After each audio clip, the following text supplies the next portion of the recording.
ಓಂ ತದೇತತ್ ಸಹಸ್ರಂ ತತ್ಸರ್ವಂ ತಸ್ಯಮಿನ್ನಂ ಮಿತ್ರಂ ದಕ್ಷಿಣಂ ಸಜಿತಿ ಪ್ರಾಣಃ ಪರೋಕ್ಷಪ್ರಿಯಾ ಇವ ಹಿ ದೇವಾಃ ಪರೋಕ್ಷಪ್ರಿಯಾ ಇವ ಹಿ ದೇವಾಃ.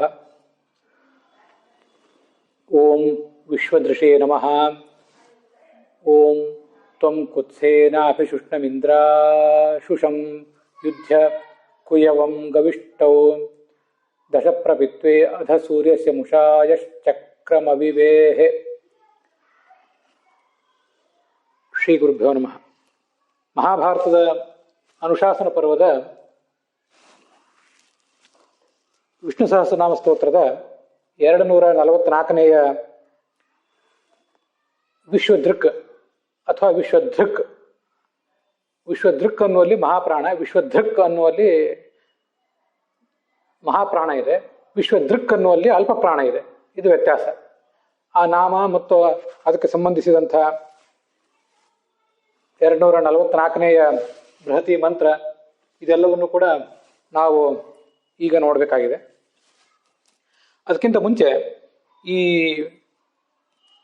ವಿಶ್ವದೃಕ್ ಅಥವಾ ವಿಶ್ವದೃಕ್ ಅನ್ನುವಂಥ ಶಬ್ದಕ್ಕೆ ಏನು ಅರ್ಥ ಅಂತ ಅನ್ನೋದನ್ನು ನಾವು ನೋಡಬೇಕಾಗಿದೆ. ವಿಶ್ವದೃಕ್ ಅಂದರೆ ಎಲ್ಲವನ್ನೂ ಕೂಡ ನೋಡುವವನು ಅಂತ ಅರ್ಥ ಆಗ್ತದೆ. ಮತ್ತೆ ಈ ವಿಶ್ವ ಅಂದರೆ ಈ ಜೀವ, ಆ ಜೀವನಿಗೆ ಎಲ್ಲವನ್ನೂ ಕೂಡ ತೋರಿಸುವವನು. ಈ ಜೀವನಿಗೆ ಜ್ಞಾನ ಬಂದಿರುವುದೇ ಭಗವಂತನಿಂದ ಅನ್ನುವಂಥ ಅರ್ಥವೂ ಕೂಡ ಸಿಗ್ತದೆ. ಇದಲ್ಲದೆ ವಿಶ್ವದೃಕ್ ಅಂದರೆ ಇವನು ಈ ಜಗತ್ತನ್ನು ಪಾಲಿಸುವುದರಲ್ಲಿ, ಜಗತ್ತನ್ನು ಸೃಷ್ಟಿಸಿ ಅದನ್ನು ನಾಶಪಡಿಸುವುದರಲ್ಲಿ ಪ್ರೌಢನಾದವನು, ದಕ್ಷತೆಯಿಂದ ಆ ಕಾರ್ಯಗಳನ್ನು ನಿರ್ವಹಿಸುವವನು ಅಂತ ಹೀಗೆ ಅದರ ಅರ್ಥ ಆಗ್ತದೆ. ವಿಶ್ವವನ್ನು ತನ್ನ ಅಂಕೆಯಲ್ಲಿ ಇಟ್ಕೊಂಡವನು, ಹತೋಟಿಯಲ್ಲಿ ಇಟ್ಕೊಂಡವನು ಅಂತ ಹೀಗೆ ಅರ್ಥನೂ ಕೂಡ ಆಗಬಹುದು. ಈ ವಿಶ್ವವನ್ನು ಧರಿಸಿದ್ದರಿಂದ ಕೂಡ ಆತನನ್ನ ವಿಶ್ವದೃಕ್ ಅಂತ ಹೀಗೆ ಹೇಳ್ತಾರೆ. ವಿಶ್ವದೃಕ್ ಅಂತ ಮಹಾಪ್ರಾಣ, ವಿಶ್ವದೃಕ್ ಅಂತ ಅಲ್ಪ ಪ್ರಾಣ. ಇದಲ್ಲದೆ ವಿಶ್ವಸೃಕ್ ಅನ್ನುವಂಥ ಒಂದು ಶಬ್ದವು ಕೂಡ ಕೇಳಿ ಬರ್ತದೆ, ಇದೇ ನಾಮವಾಗಿಯೇ. ಅಂತೂ ಈ ವಿಶ್ವದೃಕ್ ಅನ್ನುವ ನಾಮಕ್ಕೆ ಸಂಬಂಧಿಸಿದಂಥ ಅರ್ಥಗಳನ್ನು ಸ್ಥೂಲವಾಗಿ ನಾವೀಗ ನೋಡಿದ್ದೇವೆ. ಮುಂದೆ ನಾವೀಗ ನೋಡಬೇಕಾದದ್ದು ಈ ಮೂಲ ಋಗ್ವೇದದ ಮಂತ್ರದಲ್ಲಿ ಇದಕ್ಕೆ ಸಾಯಣಾಚಾರ್ಯರು ಮೊದಲಾದವರು ಏನು ಅರ್ಥ ಹೇಳಿದ್ದಾರೆ ಅಂತ ಅನ್ನೋದನ್ನು. ಮೂಲ ಋಗ್ವೇದದ ಮಂತ್ರದಲ್ಲಿ ಈಗಾಗಲೇ ನಾವು ಈ ಹಿಂದೆ ಇದನ್ನು ಹೇಳಿದ್ವಿ. ಅಲ್ಲಿ 6ನೇ ಮಂಡಲ ಇದೆ. ಅಲ್ಲಿ 31ನೇ ಸೂಕ್ತ. ಸುಹೋತ್ರ ಭಾರದ್ವಾಜ ಅಂತನ್ನುವವನು ಇದರ ಋಷಿ. ಅದರಲ್ಲಿ 3ನೇ ಮಂತ್ರ ನಾವೀಗ ನೋಡ್ಲಿಕ್ಕೆ ತೊಡಗಿರುವುದು. ಆ 3ನೇ ಮಂತ್ರದ ಮೂಲ ಮಂತ್ರ ಏನಿದೆ ಅದನ್ನ ಉಪಯೋಗ ಮಾಡಿಕೊಂಡು ಈ ಬೃಹತಿ ಮಂತ್ರವನ್ನು ಸಂಪಾದಿಸಿದ್ದಾರೆ. ಮೂಲ ಮಂತ್ರದಲ್ಲಿ ತ್ವಂ ಕುತ್ಸೇನಾಭಿಷುಷ್ಣಂ ಅಂತ ಹೀಗೆ ಮಂತ್ರ ಪ್ರಾರಂಭ ಕಂಡು ದಶಪ್ರಪಿತ್ವೇ ಅಧ ಸೂರ್ಯಸ್ಯ ಸ್ಮುಷಾಯಶ್ಚಕ್ರಂ ಅವಿವೇರಪಾಂಸಿ ಅಂತ ಹೀಗೆ 3ನೇ ಮಂತ್ರ ಕೊನೆಗೊಂಡಿದೆ. ಅಲ್ಲಿ ಆ ರಪಾಂಸಿ ಅನ್ನುವಂಥ ಈಗೇನು ಭಾವ ಇದೆ ಅದೊಂದನ್ನು ಬಿಟ್ಟು, ರಪಾಂಸಿ ಅನ್ನುವ ಶಬ್ದವನ್ನು ಬಿಟ್ಟು ಮುಷಾಯಶ್ಚಕ್ರಂ ಅವಿವೇಹೆ ಅಲ್ಲಿಗೆ ಈ ಬೃಹತಿ ಮಂತ್ರ ಕೊನೆಗೊಳ್ಳುತ್ತದೆ. ಮೂಲ ಋಗ್ವೇದದ ಮಂತ್ರ ಇರುವುದು ಬೇರೆ ಥರ ಇರ್ತದೆ. ಸಂಪಾದಿತವಾದ ಬೃಹತಿ ಮಂತ್ರ 36 ಅಕ್ಷರಗಳನ್ನು ಒಳಗೊಂಡಿರ್ತದೆ. ನಮಗದೆಲ್ಲ ಗೊತ್ತಿದೆ. ಅದಕ್ಕಾಗಿ ರಪಾಂಸಿ ಅನ್ನುವುದನ್ನು ಬಿಟ್ಟು ಕೇವಲ ಈ ತೊಂಕುತ್ಸೇನ ಅಲ್ಲಿಂದ ಪ್ರಾರಂಭ ಮಾಡಿ ಅವಿವೇಹೆ ಅಲ್ಲಿವರೆಗೆ ಈ ಬೃಹತಿ ಮಂತ್ರ ಸಮಾಪ್ತ ಆಗಿದೆ. ಈ ಮೂಲ ಋಗ್ವೇದದ ಮಂತ್ರ ಏನಿದೆ ಅದಕ್ಕೆ ಸಾಯಣಾಚಾರ್ಯ ಏನು ಅರ್ಥ ಹೇಳಿದ್ದಾರೆ ಅಂತ ಅನ್ನೋದನ್ನ ನಾವೀಗ ನೋಡ್ಬೇಕು. ಭಗವಂತನೇ ಅಥವಾ ಸಾಯಣಾಚಾರ್ಯ ಹೇಳುವಂತೆ ಇಂದ್ರ ದೇವತೆ, ದೇವರಾಜನಾದ ಇಂದ್ರನೇ, ತ್ವಂ ನೀನು ಕುತ್ಸ ಅಂತ ಒಬ್ಬ ವ್ಯಕ್ತಿ, ಕುತ್ಸೇನ ಸಹ ಆತನ ಜೊತೆಗೆ ಅಶುಷಂ ಅಂದರೆ ಒಣಗಿಸಲಿಕ್ಕೆ ಸಾಧ್ಯ ಇಲ್ಲದೆ ಇರುವಂಥ ಶುಷ್ಣ ಅನ್ನುವ ಹೆಸರಿನ ಒಬ್ಬ ರಾಕ್ಷಸ. ಆ ಶುಷ್ಣ ಎಂಬ ಹೆಸರಿನ ರಾಕ್ಷಸನನ್ನ ಯಾರಿಗೂ ಸೋಲಿಸ್ಲಿಕ್ಕೆ ಸಾಧ್ಯ ಇಲ್ಲ, ಅವನ ಬಲವನ್ನ ಕುಗ್ಗಿಸಲಿಕ್ಕೆ ಸಾಧ್ಯ ಇಲ್ಲ. ಅವನ ಜೊತೆಗೆ ನೀನು ಯುದ್ಧ ಮಾಡಿದ್ದಿ. ಶುಷ್ಣ ಅನ್ನುವ ರಾಕ್ಷಸನ ಜೊತೆಗೆ ಇಂದ್ರ ಯುದ್ಧ ಮಾಡಿದ್ದಾನೆ. ಆ ಇಂದ್ರ ಯುದ್ಧ ಮಾಡುವಾಗ ಇಂದ್ರನ ಜೊತೆಗೆ ಕುತ್ಸ ಅನ್ನುವವನು ಕೂಡ ಇದ್ದಾನೆ. ಅದರ ಅರ್ಥ ಏನು? ಕುತ್ಸ ಅಂತ ಒಬ್ಬ ರಾಜ, ಪ್ರಾಯ ಈ ಜಗತ್ತಿನಲ್ಲಿ ಇರುವಂತಹ ಒಬ್ಬ ರಾಜ. ಆ ರಾಜನ ಮೇಲೆ ಕುತ್ಸ ಅನ್ನುವ ದೈತ್ಯ ದಂಡೆತ್ತಿ ಹೊಂದಿದ್ದಾನೆ. ಆಗ ಆ ರಾಜನಿಗೆ ಸಹಾಯ ಮಾಡಲಿಕ್ಕಾಗಿ ಇಂದ್ರ ಅಲ್ಲಿ ಧಾವಿಸಿದ್ದಾನೆ. ಕುತ್ಸಸ್ಯ ಸಹಾಯಾರ್ಥಂ ತೇನ ಅಸುರೇಣ ಸಹ ಯುದ್ಧಂ ಕೃತವಾನಸಿ ಇತ್ಯರ್ಥ. ಇದು ಸಾಯಣಾಚಾರ್ಯ ಹೇಳುವಂಥ ಅರ್ಥ. ಮುಂದೆ ಗವಿಷ್ಠವು ಅಂತಿದೆ. ಗವಿಷ್ಠವು ಅಂದ್ರೆ ಸಂಗ್ರಾಮ ಅಂತ ಅರ್ಥ, ಯುದ್ಧ ಅಂತ ಅರ್ಥ. ಗೋ ಅಂದ್ರೆ ಬಾಣಗಳು ಅಂತನೂ ಒಂದು ಅರ್ಥ ಇದೆ. ಆ ಬಾಣಗಳನ್ನ ಯಾವ ಯುದ್ಧದಲ್ಲಿ ಮತ್ತೆ ಮತ್ತೆ ಪ್ರಯೋಗ ಮಾಡ್ತಾ ಇರ್ತಾರೋ ಅಂಥ ಸಂಗ್ರಾಮವನ್ನೇ, ಯುದ್ಧವನ್ನೇ ಗವಿಷ್ಠಿ ಅಂತ ಹೇಳಬೇಕು. ಅಲ್ಲಿ ಕುಯವ ಅಂತ ಹೆಸರಿನ ಮತ್ತೊಬ್ಬ ರಾಕ್ಷಸ, ಅವನನ್ನು ಕೂಡ ನೀನು ದಶ ಅಂದ್ರೆ ಹಿಂಸೆ ಪಡಿಸಿದ್ದಿ, ಅವನನ್ನು ಕೂಡ ನೀನು ಸದೆ ಬಡಿದಿದ್ದಿ.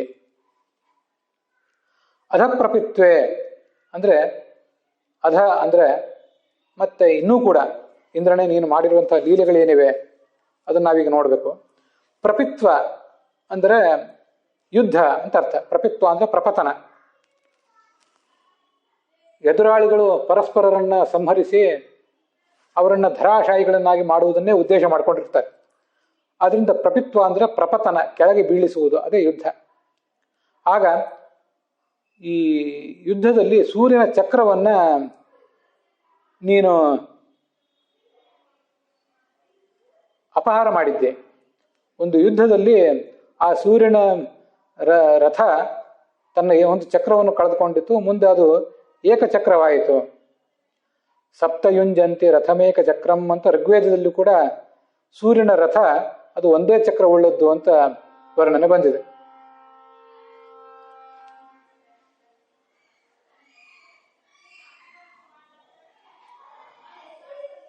ಸೂರ್ಯನ ಜೊತೆಗೆ ಈ ಒಬ್ಬ ಋಷಿ ಯುದ್ಧ ಮಾಡಿದ.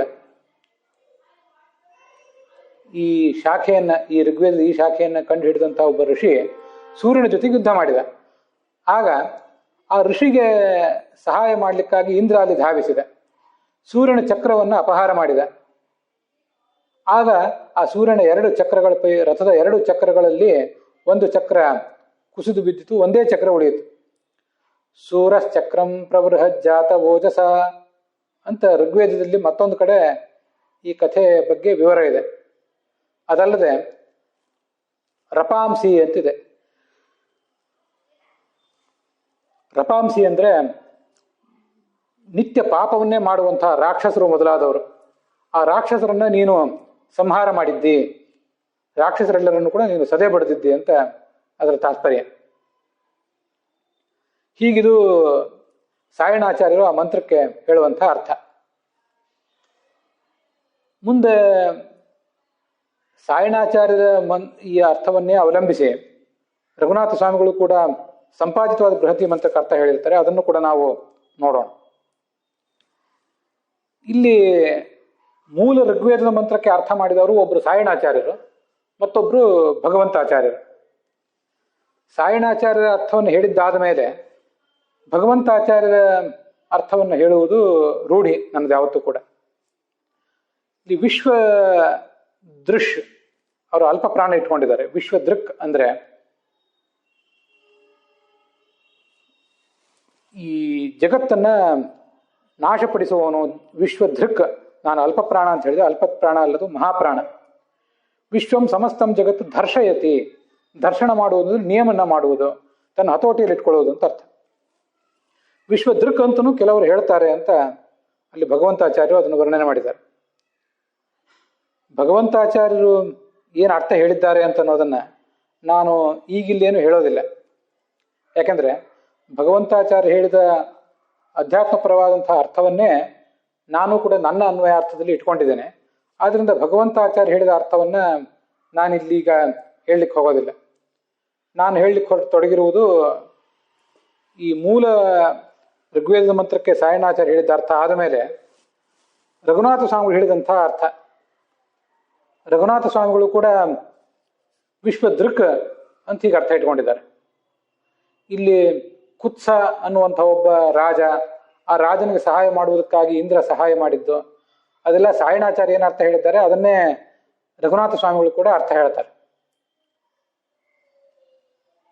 ಕುತ್ಸನಿಗೆ ಸಹಾಯ ಮಾಡುವುದಕ್ಕಾಗಿ ನೀನು ಯುದ್ಧ ಮಾಡಿದ್ದೆ ಅಂತ ಅರ್ಥ. ಗವೇಷ್ಟಿ ಅಂದ್ರೆ ಯುದ್ಧ ಅಂತಾನೆ ಅರ್ಥ.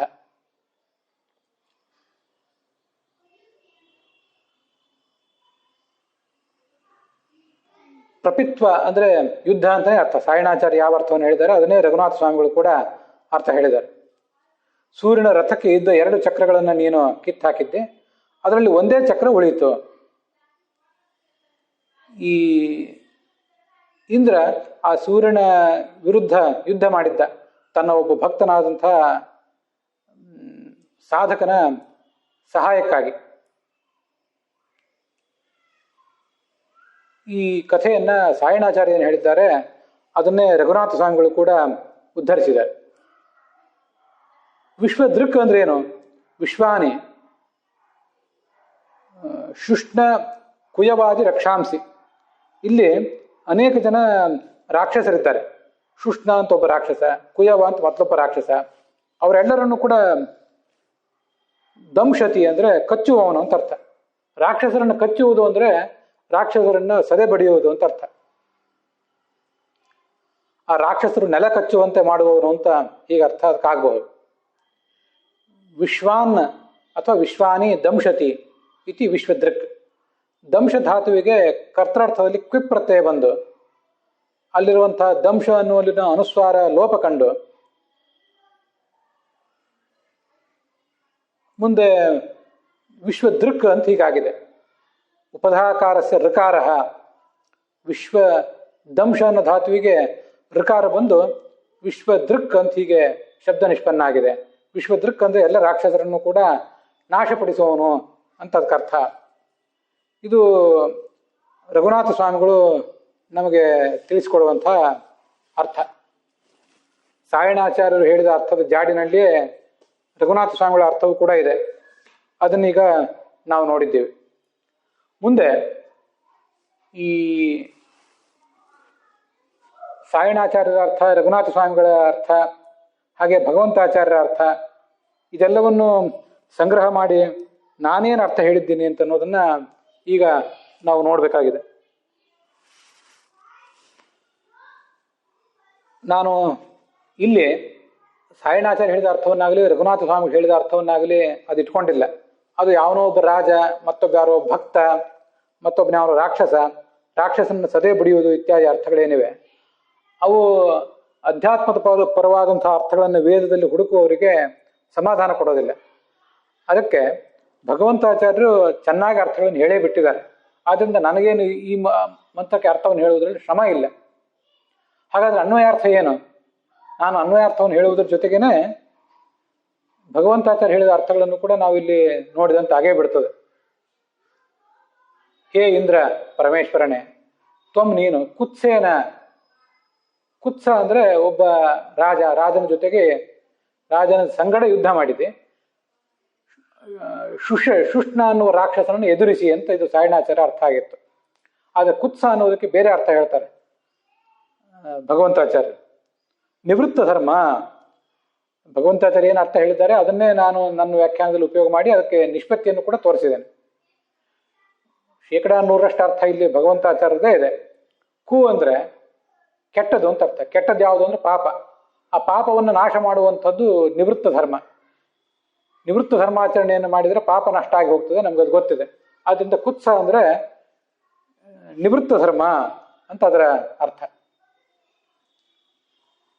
ಆ ನಿವೃತ್ತ ಧರ್ಮದ ಜೊತೆಗೆ ಅಂತ ಅರ್ಥ. ಜೊತೆಗೆ ಏನು ಅದು ಮುಂದೆ ಗೊತ್ತಾಗ್ತದೆ. ಅಶುಷಂ ಅಂದ್ರೆ ಒಣಗಲಿಕ್ಕೆ ಸಾಧ್ಯ ಇಲ್ಲದೆ ಇರುವಂತಹ ಒಂದು ಬಲ. ಶುಷ್ಣ ಅಂದ್ರೆ ಬಲ. ಅದೆಂಥದ್ದು ಆ ಬಲ ಎಂಥದ್ದು? ಯಾವ ಬಲ ಅದು ಅಂದರೆ ಧರ್ಮ ಮತ್ತು ಜ್ಞಾನ, ಅದೇ ನಮಗೆ ಬಲ. ಅದನ್ನು ನಮಗೆ ನೀನು ಕೊಡಬೇಕು. ನಿವೃತ್ತ ಧರ್ಮಾಚರಣೆಯನ್ನು ಮಾಡ್ಲಿಕ್ಕೆ ಅನುಕೂಲ ಮಾಡಿಕೊಡ್ಬೇಕು, ಹಾಗೆ ಧರ್ಮಾಚರಣೆಯನ್ನು ಮಾಡ್ಲಿಕ್ಕೆ ಅನುಕೂಲ ಮಾಡಬೇಕು. ಜ್ಞಾನವನ್ನು ಕೂಡ ನೀನು ನಮಗೆ ಕೊಡಬೇಕು ಅಂತ ಅದರ ತಾತ್ಪರ್ಯ.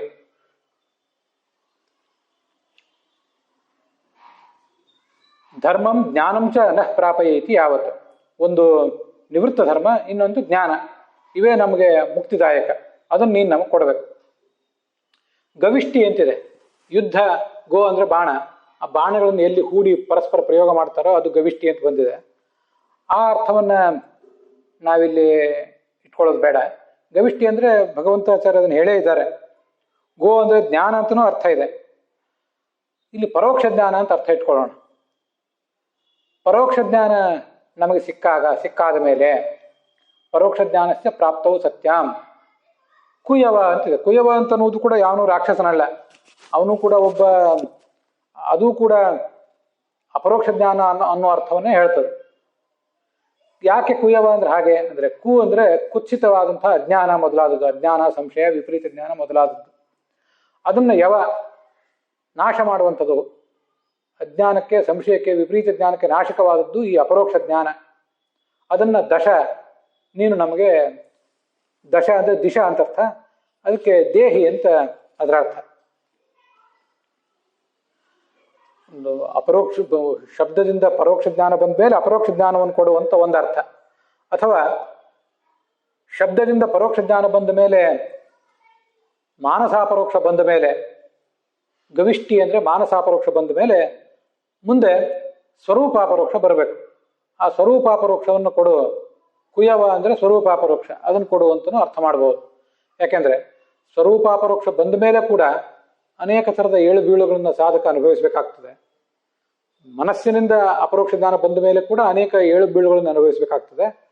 ಆದರೆ ಸ್ವರೂಪಾಪರೋಕ್ಷ ಬಂದ ಮೇಲೆ ಯಾವುದೇ ಥರದ ತೊಂದರೆ ಆತನಿಗೆ ಇರೋದಿಲ್ಲ ಅಂತ ಭಾಗವತ ತಾತ್ಪರ್ಯದಲ್ಲಿ ಅದು ಬಂದಿದೆ. ಹಿಂದೆ ಅನೇಕ ಬಾರಿ ಅದನ್ನು ಹೇಳಿದ್ದೇನೆ. ಮತ್ತೂ ಕೂಡ ಭಗವಂತನೇ ರಪಾಂಸಿ ಅಂದ್ರೆ ಹಿಂಸಕವಾದಂಥ ಪ್ರಾರಬ್ಧ ಕರ್ಮಗಳನ್ನು, ನನ್ನನ್ನು ಹಿಂಸೆಗೆ ತೊಂದರೆಗೆ ಈಡು ಮಾಡುವಂತಹ ಅನೇಕ ಪ್ರಾರಬ್ಧ ಕರ್ಮಗಳಿವೆ. ಅವನ್ನೆಲ್ಲ ನೀನು ಅವಿವೇಹೆ, ಅಪಗಮಯ, ನಾಶ ಮಾಡು ಅಂತ ಅರ್ಥ.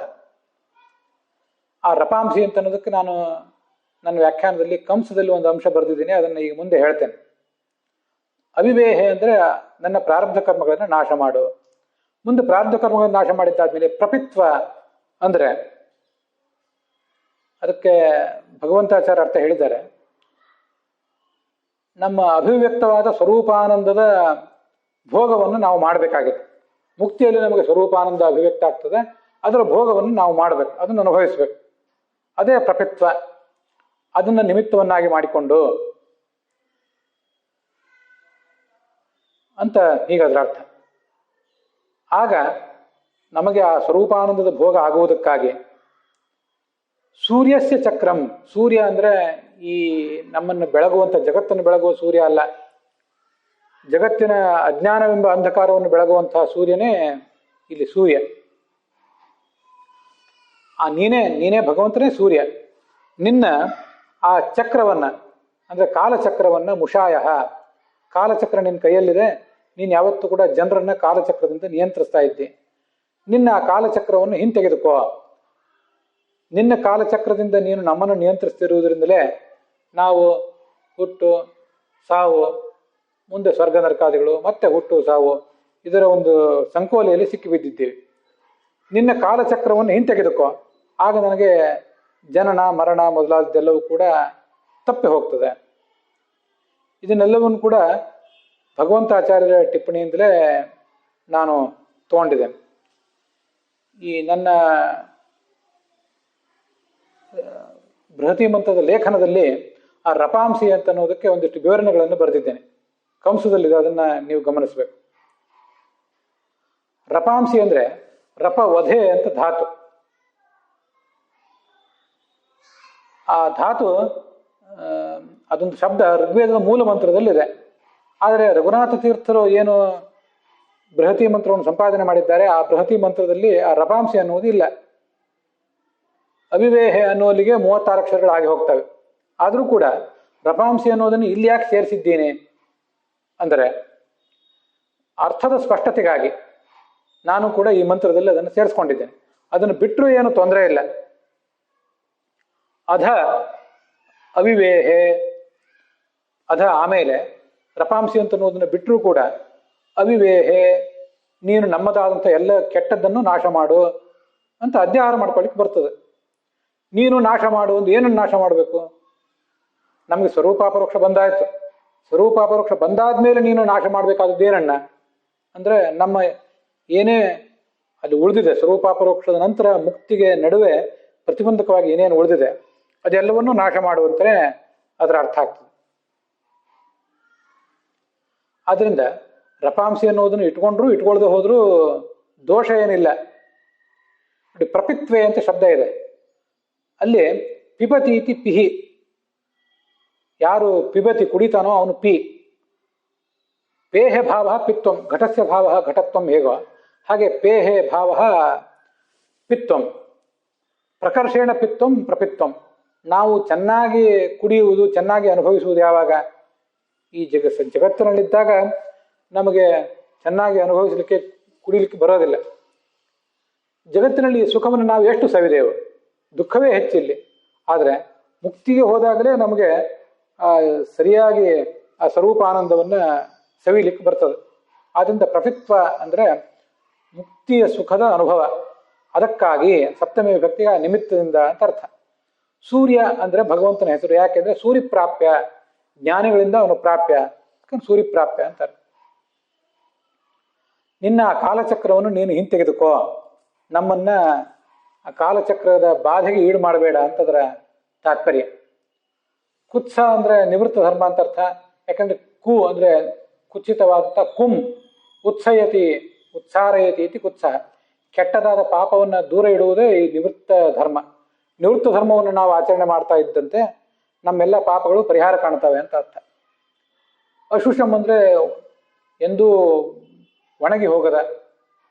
ಒಮ್ಮೆ ಜ್ಞಾನ ಬಲ ನಮಗೆ ಬಂದ ಮೇಲೆ ಎಂದೂ ಆ ಜ್ಞಾನ ಬಲಗಳು ನಷ್ಟ ಆಗೋದಿಲ್ಲ. ಅಧ್ಯಾತ್ಮದ ಬಲ, ಪರಮಾತ್ಮನ ಸಾಕ್ಷಾತ್ಕಾರ ಆದರೆ ಮುಂದೆ ಅವು ಯಾವತ್ತೂ ಕೂಡ ಮುಕ್ತಿಯಲ್ಲಿ ಅವು ಅಳಿಸಿ ಹೋಗೋದಿಲ್ಲ ಅಂತ ತಾತ್ಪರ್ಯ. ಗೋ ಅಂದ್ರೆ ಬಾಣ ಅಂತನೂ ಅರ್ಥ ಇದೆ, ಗೋ ಅಂದ್ರೆ ಜ್ಞಾನ ಅಂತನೂ ಅರ್ಥ ಇದೆ. ಪರೋಕ್ಷ ಜ್ಞಾನದ ಪ್ರಾಪ್ತಿ ಆದ್ಮೇಲೆ ಅಥವಾ ಮಾನಸಾಪರೋಕ್ಷದ ಪ್ರಾಪ್ತಿ ಆದ್ಮೇಲೆ ಮುಂದೆ ಸ್ವರೂಪಾಪರೋಕ್ಷವನ್ನು ನಮಗೆ ಕೊಡು ಅಂತ ಅದರ ಅರ್ಥ. ಕುಯವ ಈ ಶಬ್ದದ ಅರ್ಥವನ್ನು ಕೂಡ ಹೇಳಿದ್ದೇನೆ. ಅಜ್ಞಾನಾದಿಗಳನ್ನು ಪರಿಹರಿಸುವಂಥ ಸ್ವರೂಪಾಪರೋಕ್ಷ ಅಂತ ಅದರ ತಾತ್ಪರ್ಯ ಆಗ್ತದೆ. ಇದಿಷ್ಟು ನಾವೀಗ ನೋಡಿದಂಥ ಅರ್ಥ. ಭಗವಂತಾಚಾರ್ಯರು ಏನು ಅರ್ಥ ಹೇಳಿದ್ದಾರೆ ಅಂತ ಅನ್ನೋದನ್ನು ನಾನೀಗ ಪ್ರತ್ಯೇಕವಾಗಿ ಹೇಳಬೇಕಾದ ಅಗತ್ಯವೇ ಇಲ್ಲ. ಭಗವಂತಾಚಾರ್ಯ ಹೇಳಿದ ಅರ್ಥವನ್ನೇ ನಾನು ಇಲ್ಲಿ ಹೇಳಿಬಿಟ್ಟಿದ್ದೇನೆ. ಆದ್ದರಿಂದ ನಮಗದು ಬೇಕಾಗಿಯೇ ಇಲ್ಲ. ಸರಿ, ಈ ವಿಶ್ವದೃಕ್ ಅಂತನ್ನುವ ನಾಮಕ್ಕೆ ಅರ್ಥ ಏನು? ನಾವು ಅದನ್ನೀಗ ನೋಡಬೇಕಾಗಿದೆ. ವಿಶ್ವದೃಕ್, ನಾನು ಈ ಮಂತ್ರವನ್ನು ಪ್ರಾರಂಭ ಮಾಡುವಾಗ ವಿಶ್ವದೃಕ್ ಅಂತ ಮೊದಲು ಬರೆದು ವಿಶ್ವದೃಕ್ ಅಂತ ಅಲ್ಪ ಪ್ರಾಣದಲ್ಲಿ ಆಮೇಲೆ ಬರೆದಿದ್ದೇನೆ. ನೀವು ಅದನ್ನು ಗಮನಿಸಿದಿರಿ.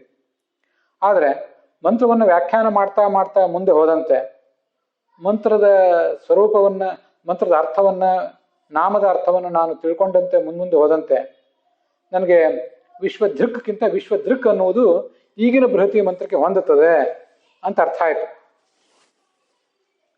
ಅದು ಹೇಗೆ ಅಂದರೆ, ಈಗ ನೋಡಿ, ವಿಶ್ವಂ ಅಂದರೆ ಎಲ್ಲವನ್ನು ಅಂತ ಅರ್ಥ. ತನಗೆ ಯೋಗ್ಯವಾದಂತಹದ್ದು ಎಲ್ಲವನ್ನೂ ಕೂಡ ದರ್ಶಯತಿ. ಜೀವ ತನಗೆ ಯೋಗ್ಯವಾದ ಏನೇನು ತಿಳ್ಕೋಬೇಕಾಗಿದೆ ಅದೆಲ್ಲವನ್ನು ಕೂಡ ನಮಗೆ ತೋರಿಸ್ತಾನೆ ಭಗವಂತ. ಮೊದಲು ಪರೋಕ್ಷವಾಗಿ ತೋರಿಸ್ತಾನೆ, ಆ ಎಲ್ಲ ಜ್ಞಾನವನ್ನು ಕೊಡ್ತಾನೆ, ಆಮೇಲೆ ಅಪರೋಕ್ಷ ಜ್ಞಾನವನ್ನು ಕೊಡ್ತಾನೆ. ಆದ್ರಿಂದ ಆತ ವಿಶ್ವದೃಕ್. ವಿಶ್ವದರ್ಶಕ ಅಂತ ಆಗಬೇಕಾಗಿದ್ದು ವಿಶ್ವದೃಕ್ ಅಂತ ಆಗಿದೆ ಅಷ್ಟೆ.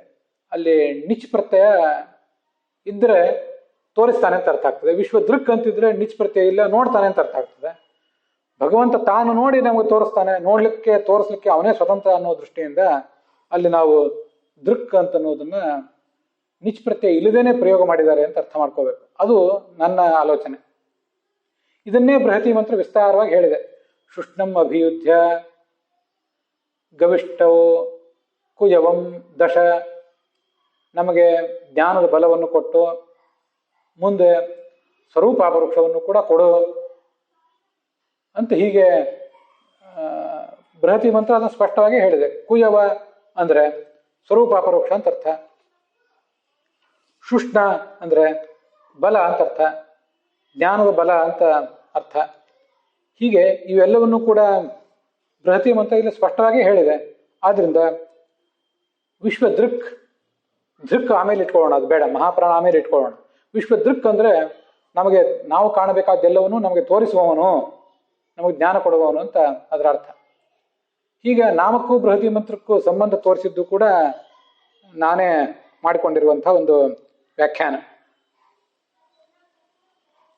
ಮೂಲ ಮಂತ್ರಕ್ಕೆ ಭಗವಂತಾಚಾರ್ಯ ಹೇಳಿದ ಅರ್ಥ ಇಟ್ಕೊಂಡಿದ್ದೇನೆ. ನಾಮಕ್ಕೂ ಬೃಹತಿ ಮಂತ್ರಕ್ಕೂ ಸಂಬಂಧವನ್ನು ನಾನು ನನ್ನ ಅನುಸಂಧಾನದ ಪ್ರಕಾರ ತೋರಿಸಿದ್ದೇನೆ. ಇದಲ್ಲದೆ ವಿಶ್ವದೃಕ್ ಅಂತ ಅನ್ನೋದಕ್ಕೆ ಮತ್ತೊಂದು ಅರ್ಥವೂ ಕೂಡ ಇದೆ. ವಿಶ್ವಂ ವಿಷ್ಣುವ ಷಟ್ಕಾರೋ ಅನ್ನೋಲ್ಲಿ ಆರಂಭದಲ್ಲಿ ಇದು ಬಂದಿದೆ. ಶರೀರೇಶು ಪ್ರವಿಷ್ಟತ್ವಾತ್ ವಿಶ್ವೋ ಜೀವ ಉದಾಹೃತಃ. ವಿಶ್ವ ಅಂದರೆ ಶರೀರದಲ್ಲಿ ಪ್ರವೇಶ ಮಾಡುವವನು ಅಂತ ಅರ್ಥ. ನಾವೆಲ್ಲರೂ ಕೂಡ, ನಾನು ನನ್ನ ಶರೀರದಲ್ಲಿ, ನೀವು ನಿಮ್ಮ ಶರೀರದಲ್ಲಿ ಪ್ರವೇಶ ಮಾಡಿದ್ದೀರಿ. ಆದ್ದರಿಂದ ನಾವೆಲ್ಲರೂ ಕೂಡ ವಿಶ್ವ. ಇನ್ನೊಂದು ಅರ್ಥ ಅಲ್ಲಿ ಬರ್ತಿದ್ದೀನಿ, ನೀವು ಗಮನಿಸಬೇಕು. ವಿಶ್ವ ಅಂದರೆ ವಿಶ್ವಸ್ಯ ಅಂದರೆ ಜೀವಸ್ಯ, ದೃಕ್ ಅಂದರೆ ಜ್ಞಾನಂ. ಏನು ಸಹ ಯಾರಿಂದ ಬಂದಿದೆಯೋ, ಯಾವ ಭಗವಂತನ ಅನುಗ್ರಹದಿಂದ ವಿಶ್ವ ಶಬ್ದವಾಚ್ಯನಾದ ಜೀವನಿಗೆ ಜ್ಞಾನ ಬಂದಿದೆಯೋ ಅವನೇ ವಿಶ್ವದೃಕ್ ಅಂತ ಹೀಗಾದ್ರ ಅರ್ಥ. ಇದಿಷ್ಟು ನಾನು ಆ ಬೃಹತಿ ಮಂತ್ರಕ್ಕೂ ಈ ವಿಷ್ಣು ಸಹಸ್ರನಾಮದ ವಿಶ್ವದೃಕ್ ಅನ್ನೋ ನಾಮಕ್ಕೂ ಇರುವ ಸಂಬಂಧವನ್ನು ತೋರಿಸಿದ್ದೇನೆ. ಭಾವಾರ್ಥ ಏನಾಯಿತು ಅಂದರೆ, ಪರಮೇಶ್ವರನೇ ನಮ್ಮೆಲ್ಲ ಪಾಪಗಳನ್ನು ಕಳೆಯುವಂಥದ್ದು ಈ ನಿವೃತ್ತ ಧರ್ಮ. ಆ ನಿವೃತ್ತ ಧರ್ಮವನ್ನು ನೀನು ನನಗೆ ಮಾಡಲಿಕ್ಕೆ ಅವಕಾಶ ಮಾಡಿಕೊಟ್ಟಿದ್ದೆ. ಆ ನಿವೃತ್ತ ಧರ್ಮವನ್ನು, ದೃಢವಾದ ಪರೋಕ್ಷ ಜ್ಞಾನವನ್ನು ನೀನು ನನಗೆ ನೀಡಬೇಕು. ಅದಾದಮೇಲೆ ನಮ್ಮೆಲ್ಲ ಅಜ್ಞಾನವನ್ನು ಕಳೆಯುವಂಥ ಅಪರೋಕ್ಷ ಜ್ಞಾನವನ್ನು ನೀನೇ ನಮಗೆ ಕೊಡಬೇಕು. ಇದೆಲ್ಲ ಆದಮೇಲೆ, ಇದೆಲ್ಲ ಆ ಬಳಿಕ ನಮ್ಮನ್ನು ಪೀಡಿಸುವಂತಹ ಪ್ರಾರಬ್ಧ ಕರ್ಮಗಳೇನಿವೆ ಅವುಗಳನ್ನು ಕೂಡ ನೀನು ತೊಡೆದು ಹಾಕಬೇಕು. ಪ್ರಾರಬ್ಧ ಕರ್ಮ ಮಾತ್ರ ಅಲ್ಲ, ದಹ ದಹ ನರಸಿಂಹ ಅಸಹ್ಯ ಬೀರ್ಯಾಹಿತಂ ಅಂತ ಹೇಳಿದಂತೆ ನಮ್ಮದ್ದಾದದ್ದು ಕೆಟ್ಟದ್ದು ಏನೇನಿದೆ ಅದೆಲ್ಲವನ್ನು ಕೂಡ ನೀನು ಕಳೆದು ಹಾಕಬೇಕು. ಇಷ್ಟವಾದಂಥ ಪುಣ್ಯನೂ ಕೂಡ, ಅನೇಕ ಪುಣ್ಯಕರ್ಮಗಳನ್ನೇನೋ ಮಾಡಿಟ್ಟಿದ್ದೀವಿ, ಅದರದ್ದು ಮುಕ್ತಿ ಪ್ರತಿಬಂಧಕ, ಮತ್ತಷ್ಟು ಸಂಸಾರದಲ್ಲಿ ನಮ್ಮನ್ನು ಅದು ಸಿಕ್ಕಿಸುವಂಥದ್ದಿದ್ರೆ ಅದನ್ನು ಕೂಡ ನೀನು ನಾಶ ಮಾಡಬೇಕು. ನಮ್ಮ ಸ್ವರೂಪಾನಂದದ ಅಭಿವ್ಯಕ್ತಿಗೆ ಪ್ರತಿಬಂಧಕ ಆಗಿರುವಂತಹ ನಿನ್ನ ಆ ಕಾಲಚಕ್ರ ಅದನ್ನು ದೂರ ಸರಿಸು. ದೂರ ಸರಿಸಿದರೆ ನನಗೆ ನನ್ನ ಸ್ವರೂಪಾನಂದ ವ್ಯಕ್ತ ಆಗ್ತದೆ. ಹಾಗೆ ನಿನ್ನ ಸ್ವರೂಪವು ಕೂಡ ನನಗೆ ವ್ಯಕ್ತ ಆಗ್ತದೆ. ಜ್ಞಾನಿಗಳಿಗೆ ಗೋಚರನಾದಂಥ ನೀನು ನಮ್ಮನ್ನು ಜನನ ಮರಣ ರಹಿತರನ್ನಾಗಿ ಮಾಡಬೇಕು ಅಂತ ಅದರ ತಾತ್ಪರ್ಯ.